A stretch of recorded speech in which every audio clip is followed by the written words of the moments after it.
Welcome to r/Reddit Revenge. This is a story of someone getting back at someone with revenge after being wrong. Thank you, friends, for subscribing to the channel and for so many likes. The first story. Mrs. B-Face made a volunteer cry over library fees. I made her pay the fees and took her damaged DVD. The second story. After enduring a terrible coworker's behavior, she sought job help, leading to a strategic move to ensure she wouldn't be hired. The third story.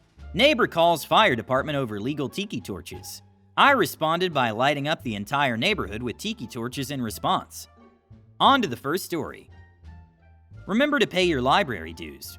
I used to volunteer for a quite astounding public library that was a 5-minute walk from my high school. It started as a way to get community service hours that I needed in order to graduate, but I really began to like my volunteer position, and I ended up staying with the library, volunteering 3 hours a week for almost 4 years.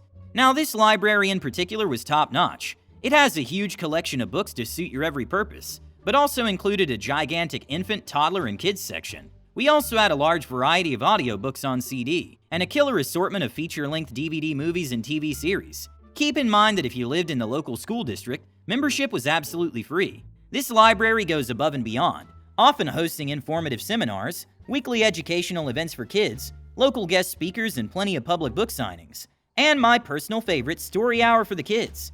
It's always fun to watch the kids when they have a story read to them. Now to the setup of my revenge. Remember when I said if you live in district, it's free? Well, if you live out of district, there was a yearly $100 fee. This may sound absurd, but I can guarantee you that it's not.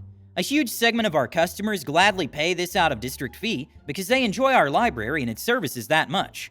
Also, to give you an example of your savings, each time you check out from the library, the receipt printed shows, wow, you've saved X dollars this year by renting from the library. By the end of 2012, I had racked up over $4,000 in savings, so that $100 pays for itself in no time. Anywho, revenge time. One bustling Saturday afternoon, I had just finished shelving a massive cart of easy-level books.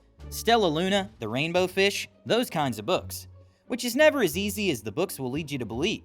So I was a bit irked. As I returned, I began checking in materials at the check-in station, and overheard my fellow volunteer, we'll call her Kelly, about 15 years old, try and explain to one patron, we'll call her Mrs. B-Face, that their account was up for their yearly renewing, and that they had to pay the $100 district fee in order to check out. Otherwise, her account was locked. This is normally not a problem as our patrons are very awesome people, but Mrs. B-Face was absolutely not having it. She started to pull out her credit card to pay but stopped, and gave a very passive-aggressive speech about how having to pay to use a public library should be a crime, and that our fee was outrageously high. It should also be noted that this woman was wearing a pair of Ray-Ban sunglasses and carried a very outlandish Gucci handbag. Money was obviously not a problem. She went on for a while, and then to wrap up her little tirade, Mrs. B-Face looked Kelly right in the eyes and said, "You ought to be ashamed to commit this kind of highway robbery." At this point, my manager, we'll call him Craig, swooped in and tried to defuse the situation. Once Mrs. B-Face had turned her evil cold eyes on Craig, Kelly kinda slunk out of the checkout area into the bathroom. Her eyes were red and filled with tears. Now, this got me even more peeved than I really should be while working at the library. At this point, Craig had succeeded in convincing Mrs. B-Face to pay up the $100 fee, so that we could just go on about our business. Once that was done, it was time for Mrs. B-Face to check out, and I was just thrilled to help her. I loaded her account to check her items out, and noticed something. There was still a huge late fee that Craig had obviously ignored, just to get to Mrs. B-Face out of the library. Now, our unofficial policy about late fees is that if it makes you do a double take, you need to collect, and Mrs. B-Face owed about $10 in late fees. Normally, I'd let this slide. This is nowhere near what it takes to make me double take, but seeing as Mrs. B-Face was being, well, a big old B, I looked up at Mrs. B-Face and said, "Ma'am, you have over the maximum allowance in late fees. If you're going to still want to check out, you need to pay." She just gave me this cold, brittle look and said, "I just shelled out $100 for your D out of district fee. You're saying I have to pay more?" "Yes, ma'am, I'm sorry, but it's our policy." Mrs. B-Face glowered for a few seconds, then reached inside the completely hideous handbag and pulled out a crisp $10 bill. Our transaction complete, I scanned her few books, which were about how to redecorate your home and other home remodeling books, reaffirming my belief that money was no object, and then came upon a DVD copy of The Devil Wears Prada. I smiled inwardly, opened the DVD case to scan the barcode, and then stopped, looked up and said, "I'm so sorry, ma'am, but this DVD has been damaged. I'm afraid that I'll have to take it and send it to mending." Before she could protest, I hit checkout and printed a receipt, while at the same time placing the DVD in the mending box. Defeated, Mrs. B put her books in her downright ridiculous handbag and mumbled, "Effing ridiculous." I snapped. In my most respectful and quiet voice, I said, "You know what's ridiculous? Making one of our employees cry so you can avoid your library fees. Shut her the hell up." I don't understand why some people act this way. Their behavior only demonstrates their inappropriateness and does not achieve any positive results. You're wasting your time by dealing with such clients. These people are not worth your attention. If there were some kind of punishment for inappropriate behavior and they were kicked out of the service at least 50% of the time, it might make many people think twice about acting like fools. Now, as a librarian, I congratulate you and thank you for your courage and determination to do what many of us wish we could do. Your skill in enforcing the library rule and expressing public condemnation will be put to good use. After this little lecture, I hope she'll no longer act as a library thief and pay her debts. Libraries are an important resource for learning and enjoyment, and you've provided a great example of how they can teach justice and educate despite the overwhelming negativity. The next story is, be a complete B to me and expect me to help you find a job when you get fired? You're out of your mind. Background: recently I started a new job. After almost 4 years at my previous place of employment, usually a turnaround rate of a week, I had worked with plenty of good and bad people. One of which, we'll call her P-Aunt, was one of the worst. P-Aunt and I started off friendly, but after about a month of working there, she developed a snarky, manipulative, and whiny demeanor. It was a weird combo and she was horrible. She would never listen to advice, and instead would tell you how wrong your way was and why it should change. B, I've worked there for 4 years. Most people last a week or two tops. I know what the F I'm talking about. She would also take people's stuff out of the break room and eat or drink it if she felt need. She always promised the owner of the items she would replace them, but she never did. And don't even get me started on customer complaints. Geesh. She was the type of person who would be a complete piece of SH to you 87% of the time, only to spend the other 13% trying to get something out of you. Revenge. About a week after I left and started my new job, she sent me a text message saying she quit. Come to find out, she was actually fired. I wonder if I knew of any places hiring since I had recently been on the hunt. Immediately, I came up with an idea. I told her that the place I just started was looking for another person. In my defense, we are. She'd have to drive up to the office to fill out the application. My new headquarters is easily a good 45 minutes to an hour from where she lives. She thanked me and told me she was going to fill one out. She called me a few hours later saying she stopped by, spoke to the receptionist, and filled all the paperwork out. The next morning, I went into work and stopped my supervisor's office to see where he wanted me for the next day. Lo and behold, her application was sitting on his desk. I mentioned that she used to work for me at my previous job, and I would never rehire the girl under any circumstances.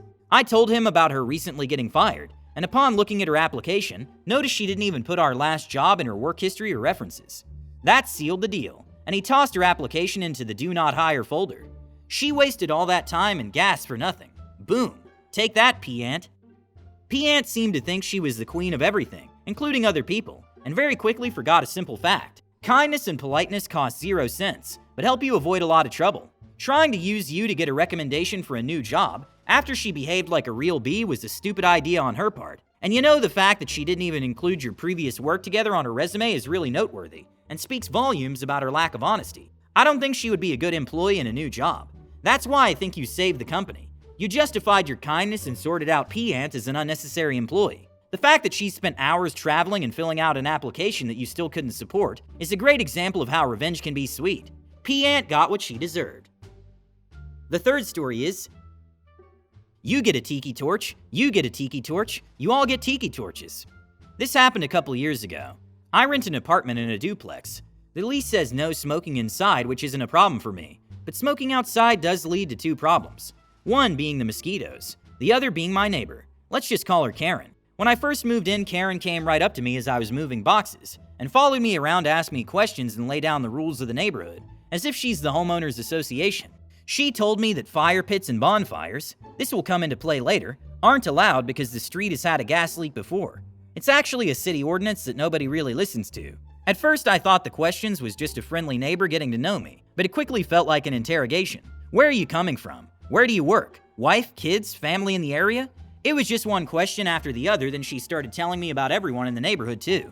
That was enough for me to not like her. If she's telling me, basically a stranger, all the details she can think of everyone around us, then nothing I tell her would ever be private. Anyways, I just kept my head down and kept conversations kinda limited whenever I saw her. I wasn't mean or cold to her, but definitely not as friendly as I could have been. But a few months go by and summer starts to pick up, as do the mosquitoes in my area. At first I tried sprays, but they don't work great at repelling. Then I tried citronella candles, but because I would blow them out when I was done smoking, the wax wouldn't melt evenly and I would waste a lot. So I landed on tiki torches. I bought a glass tabletop tiki torch, set it up on the brick patio near my bench, and it worked great for an hour or so. So I'm sitting on my bench when I hear fire truck sirens. I live near a fire station, so that's not unusual, until they turn down my street. I'm watching as they pull up to my house. It's a narrow street, so my first thought was that my car and my neighbor across the street were parked in a way blocking them from going down the street. So I run inside to grab my keys and dash to my car. But right as I'm at the sidewalk, half a dozen firefighters rush by me to my front yard, to the tiki torch. I have no clue what's going on, and with sirens going, I can't hear them. One of them leans up close to me and yells in my ear, "What is that?" "A tiki torch," I replied, still confused. "What are you burning?" "It's a tiki torch," I repeated, exasperated and confused. A few of them go back and turn off the siren and tell me one of my neighbors must hate me. They were called for an out-of-control fire pit. What they saw was a tiki torch with no flammable material around it, being watched by an adult.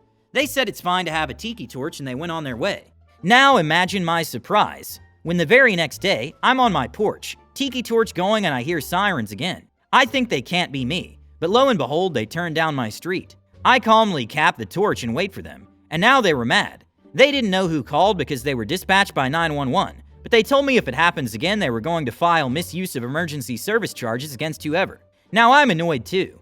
I'm not in the wrong. This one neighbor doesn't like me because I don't like her. Literally all my neighbors who have met me wave to me. We move each other's packages to a more hidden place on porches, help shovel driveways. I'm invited to multiple barbecues every summer, and we still manage to stay out of each other's business. Not her. So my petty revenge plan came almost immediately. I went back to the grocery store. I bought the tiki torch a few days earlier and cleaned them out. I bought 8 and tons of citronella oil. I think the stockpile of citronella I have is more of a fire hazard than an actual fire pit. But yeah, I handed out them all to the neighbors in view of Karen, and explained why I'm giving it, and if they ever need the fluid to just text me. They all thought it was hilarious. So within the coming months, my neighbors had the tiki torches proudly displayed on their porches whenever they had company. They raised torches and cheersed me from across the street with a grin. Your response to the 2 fire department calls was quite hilarious. Not only did you show your neighbor Karen that you won't leave yourself unprotected, but you also created a situation that made the whole neighborhood laugh. On the other hand, your neighbor is taking up valuable emergency services time and may affect their ability to respond quickly to other emergencies. You should file a complaint about her actions and unsatisfactory behavior. I hope you love these stories. Subscribe, hit the like button, and turn on notifications. Thank you for watching and have a good day.